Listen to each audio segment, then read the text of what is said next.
Hi, I am Joseph Emmanuel Lim, Jose, as my friends call me. I am from General Santos City. I am a practicing architect. And why am I here in the bootcamp? Well, first and foremost, I needed a rest from my usual thing, usual work. Cut ties with my job, with my clients for like almost 2 months na. I'm on vacation. This is like part 2 of my vacation, to be honest. The food, number 1. I like the fact that it's like buffet every day, 3 times a day, you know. And it's not like ordinary food. I like it. Caldereta, you know. Yeah, and the ice cream. Kasi personally, never pa ako nakapag-work with bamboo. Never pa. So in my 8 years of practice, di pa ako nakapag-explore sa ganung material. First, it's not like I don't like it, pero kumbaga sa Bisaya, natunong lang ko sa mga clients who are not interested on doing such. So, this space, medyo nag-rebel ko sa ako ang box, you know.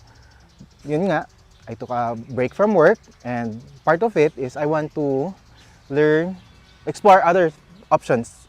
Okay, this bootcamp is more of for me.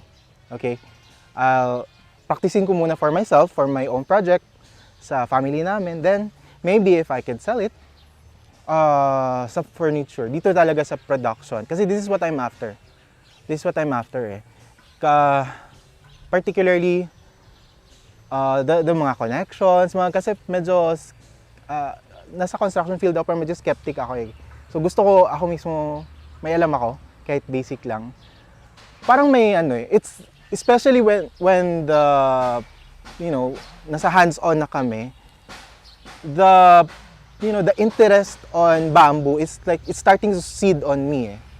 You know, parang, I am having these thoughts na pag-uwi ko, meron akong things in mind. So I think that's my takeaway na, para sa akin, you know, as the days went on here, parang, when we work with bamboo, there should be a certain level of respect for the material. There's passion, there's adoration for the material. Kasi it's difficult to work with. You know, especially pag nasa construction kami, I'm working on this, you know, the manipulative for manipulation, and at the back of my mind, I'm thinking of options to make this easier and like that. Pero yun nga, basta bamboo ang target mo, dapat panindigan mo eh. Dapat may certain respect ka talaga na panindigan mo all throughout. Kasi in the end, you know, there's life in the material eh. It won't be replaced by, you know, this other materials na from earth, from lifeless. It's like, so far, it's like the seed eh. Parang, it's for me to nurture na lang. After this, hopefully I can sustain and hopefully I can keep in touch with everyone.